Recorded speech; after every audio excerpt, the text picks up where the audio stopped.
Rabbi इश्रह ली सदरी वयस्सिर ली अमरी वहलुल उक़दतम मिन लिसानी यफ़क़हू क़ौली अऊज़ु बिल्लाहि मिनश शैतानिर रजीम बिस्मिल्लाहिर रहमानिर रहीम। अस्सलाम वालेकुम व रहमतुल्लाहि व बरकातुहू व्यूअर्स। आज मैं आपको आलू के भरते और बेसनी रोटी के साथ लहसुन की चटनी बताने जा रही हूँ, जिसके लिए मैंने तकरीबन 3 अदद आलू लिए हैं और उनको बॉयल करके नमक के साथ बॉयल करके और मैश कर लिया है।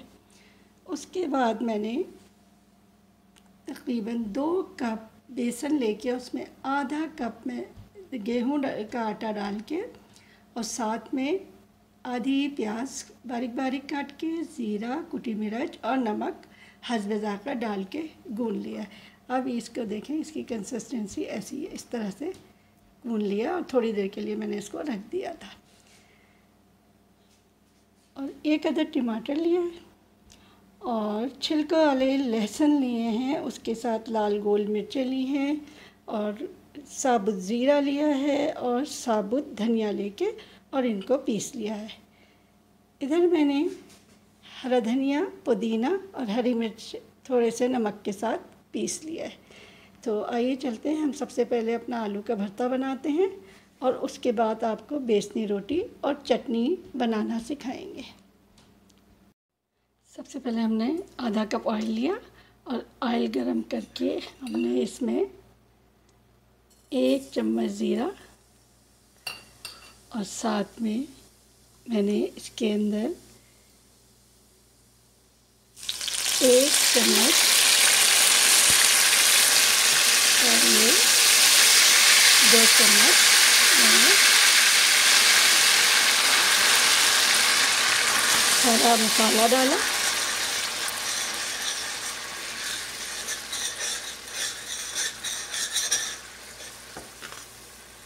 फिर इसके अंदर मैंने 1 टमाटर कटा हुआ डाल दिया।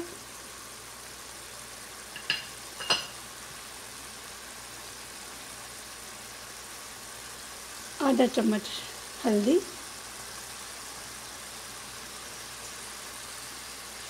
हस्ब ज़ायक़ा नमक डाल के और इसको भून लेंगे हम।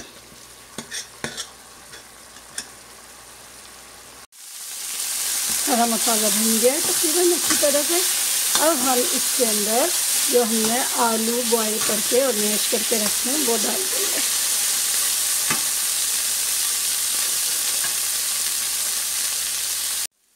ये मैश पोटैटो डाल के हमने इसको मिक्स कर लिया और ये हमारा झटपट तैयार होने वाला भरता है। और उसके साथ ही मैंने थोड़े से लहसुन काट दे, 1-2 जबे लहसुन काट के और उसमें लाल गोल मिर्चें, ज़ीरा और कड़ी पत्ता डाल के और इसको मैंने ऊपर से बघार लगा दिए। थोड़ी सी हमने तकरीबन आधा टीस्पून सूखी मेथी डाल दी खुशबू के लिए और थोड़ा सा जायका और इसमें बढ़ जाता है। अब हमने फ्राई पैन में तकरीबन 2 टेबल स्पून ऑयल लेके और उसके अंदर लहसुन की चटनी जो पीसी थी छिलके वाले लहसुन की, उसको हम भून रहे हैं। भूनने के बाद हम इसके अंदर जब तकरीबन भुन जाएगा, तकरीबन आधा चम्मच हम इसके अंदर वाइट सिरका और आधा ही चम्मच हम लेमन जूस डाल देंगे। ये भुन गया। अब इसके अंदर हमने तकरीबन आधा टेबल स्पून लेमन जूस और तकरीबन आधा ही हमने सिरका डाला और सिरका डालने के बाद अब हम इसको भूनकर उतार देंगे।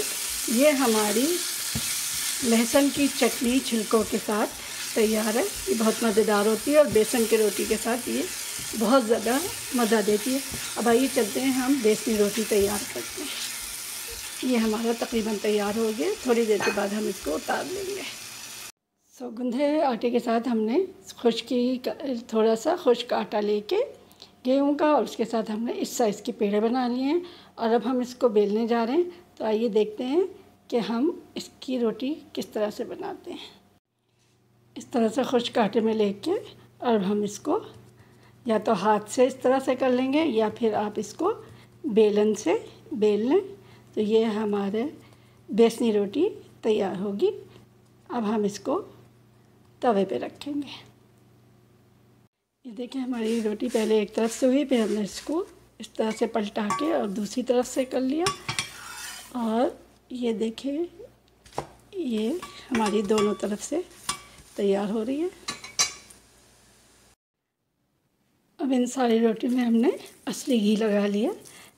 तो जितना आटा हमने गूंधा था उसमें तकरीबन 8-10 रोटियां बनाई हैं। और मैं अब आपको इसको खोल के दिखाती हूँ कि अंदर से कितने मज़ेदार बनी है ये देखें।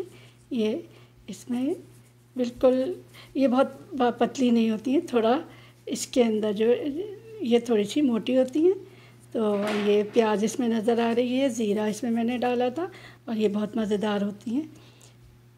बेसनी रोटी, आलू का भरता और लहसुन की चटनी के साथ हमारा मज़ेदार लंच तैयार है। ये ज़्यादातर जब मौसम अब्र आलूद हो तो ये लंच बहुत ज़्यादा मज़ा देता है और बहुत टेस्टी होता है।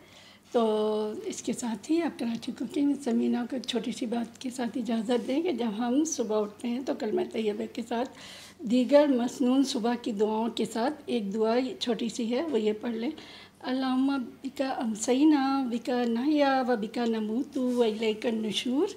और इसके साथ ही आप मुझे भी दुआओं में याद रखिएगा। और अगर आपको मेरी ये रेसिपीज़ पसंद आई हैं तो आपने अभी तक चैनल को सब्सक्राइब नहीं किया है तो इसको सब्सक्राइब कर लें।